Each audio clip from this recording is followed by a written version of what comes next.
We've all heard the saying, work smarter, not harder. But what does that actually mean? Does working smarter require some sort of unattainable level of intelligence? Does not working hard mean sitting on the couch and doing nothing? In reality, working smarter does not require you to be Albert Einstein.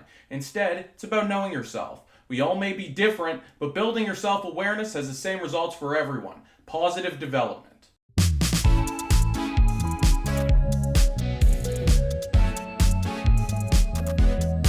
My name is Seth, and on today's Skillpod, we'll learn about the 4 competencies of smarter learning. And please, do not be scared off by that pesky L word, learning. Think of this video as a helper to optimize your work to best fit your skills. Make sure to stay tuned until the end of the video for the Skillpod Competency Challenge, and we'll try to include your comment in our next video. Now, on to our 4 steps.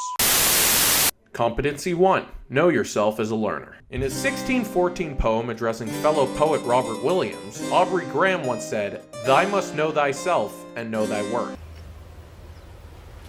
Wait a minute! Okay, the line is "Know yourself, know your worth" from Drake's 2014 diss track toward Meek Mill, entitled 0 to 100. But still, Drizzy actually makes a good point. If you don't know how you learn best, how can you possibly expect to be doing your best work? Luckily at Skillpod, we have an assessment called Personal Learning Preferences. The PLP will help you understand your particular strengths and weaknesses as a learner. Link in the description below. These strengths are divided into 4 quadrants: verbal concrete, verbal abstract, graphic concrete, and graphic abstract.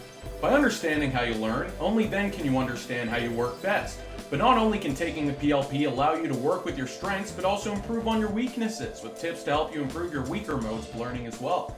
Competency 2. Cultivate a growth mindset. Even if you're not a sports fan, you might have heard this story. In the 70s, a 5'11 sophomore at Emsley A. Laney High School in Wilmington, North Carolina, tried out for the school's varsity basketball team. But because of his unspectacular size, the sophomore fell short and was instead placed on the junior team. There, he worked hard, became a star, made the varsity team the next year, eventually grew 7 inches, and became arguably the best basketball player of all time. That sophomore in high school was Michael Jordan. I tell you this story not to ensure that someone writes LeBron is better in the comments, but instead to impress on you the importance of understanding that as people we are constantly growing. And though we can't all be fortunate enough to become 6'6", a change in mindset can allow you to work for what you want and accomplish your goals. Even with the growth spurt, if MJ didn't work hard after his sophomore year, maybe we wouldn't know him as a basketball player, and he'd just turn into a really tall accountant, or lawyer, or actor. Just kidding. If you've seen Space Jam, you'll know that the only Michael Jordan that should be in movies has a B in the middle of his name. What's going on here? So how do we make sure we have a growth mindset? Confront any thoughts you may have claiming that you are not good enough to accomplish your goals. Visualize yourself succeeding at the vocations you are passionate about, identify risk and possible failures, and think about ways to overcome them. Ask for help when dealing with roadblocks, and open yourself up to criticism. Competency 3. Achieve your goals.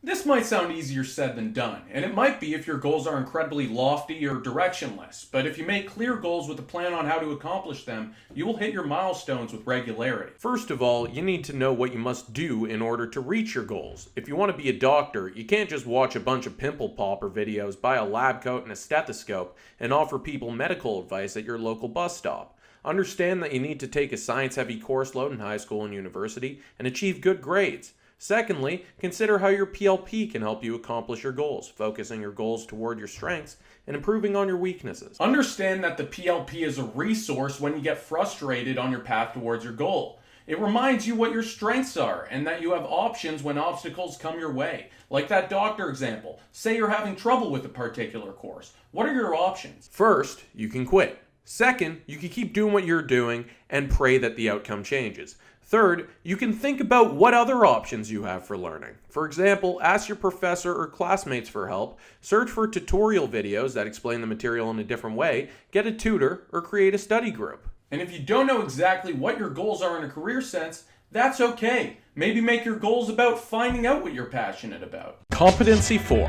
Harness the power of failure. This step might seem odd. Is failure really a power? Did Iron Man, Thor, and Captain America go into battle against Thanos with the help of some dude who fails a lot? Should you purposely fail at tasks you know you could be successful at in order to get a failure under your belt? Of course not.